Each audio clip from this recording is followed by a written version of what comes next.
Yeah, so born in Fairbanks, which is in the middle of the state. And you lived there for how long? Fairbanks. Until I was 10. Yeah, so we were there, and then shortly after 10 or 11, we moved here, and yeah, and I was so excited because I was going to get to see ponies. It's a Gaeltacht area, so by Rangche, I was doing everything bar math and history through Irish because my brain just doesn't do numbers. So, but everything else, yeah, I was playing. I was say Pel Gaelic, but Gaelic football as well. So I immersed myself in the culture. Well, you are. That's mad. And you used to teach horse riding. Where did you do that? Yeah, so that happened by accident.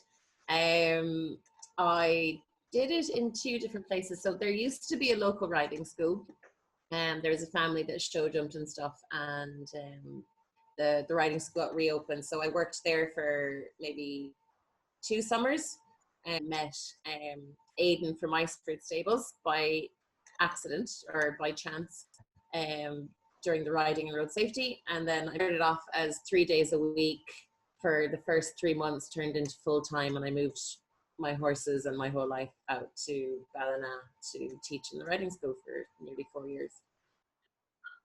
Solas, 22 years. You'll start counting. Wow. I fell in love with him when he was 3 weeks old. Yeah, and I begged for 2 years solid, and then I think I just wore my mother down. Most of what we've done is, as an instructor and an adult, I wouldn't allow. We spent our childhood galloping across beaches, pretending we were at badminton and jumping drains, and, you know, coming down, thinking we were at the Hickstead Derby, coming down sandbanks like this. I mean, the steeper, the better. Like, I look at the stuff I used to come down with him, and I'm just like, there's no way in hell I would do that now. There's no way in hell I would send a child down. So I started doing a bit of show jumping because that was his talent. Oh, really? He don't do dressage.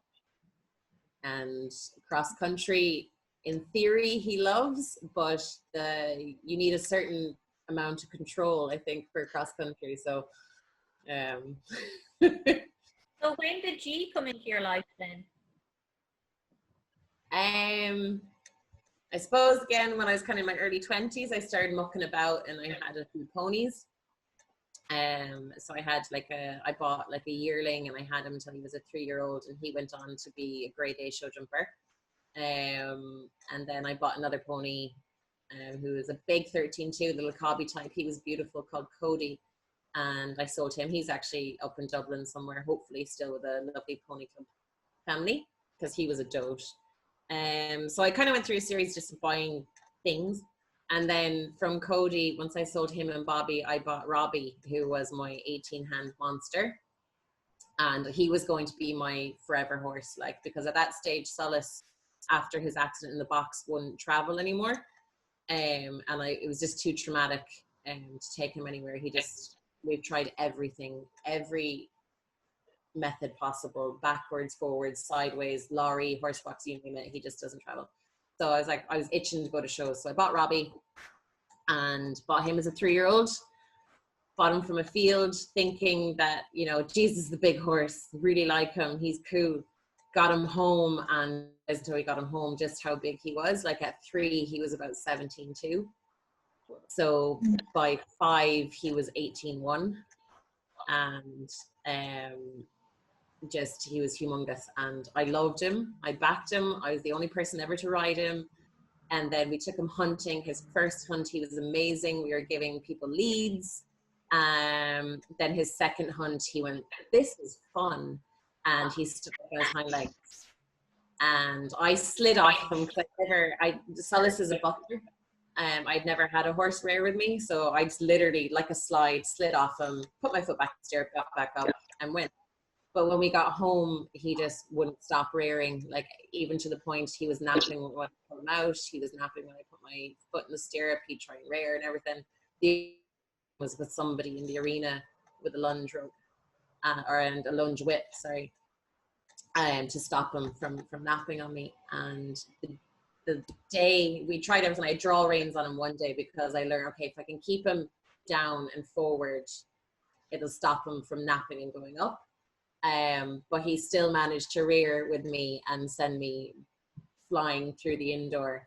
And that day I was like, okay, I have to give up on him, like, because I was like a dog with a bone. So I sold him, and he went to a lovely man in a hunting yard. And he then sent me a couple of months later like amazing photographs of Robbie jumping these ridiculous things that I would never go near. I was like, great, that worked. So I kind of took my time because my confidence took a bit of a knock because of Robbie, and I didn't want to rush into anything. And then I went to Dundee one day, midsummer, and I saw this beautiful photo of this girl in the arena, and I went, that's a nice horse. And then I bought G. So, and then I rang her, and I was just like, you know, where are you from? She's like, oh, Limerick. I was like, oh, I used to ride in Clonshire. And she was like, oh, this is Clonshire. And I was like, oh my God, it looks familiar. And then she was like, it's Giselle. And I went, oh my gosh, Giselle. Like, I know Giselle. And so I kind of knew before I even got down to Clonshire when I was riding her that I was probably going to be making an offer and taking her home. So Drove the down rest is history.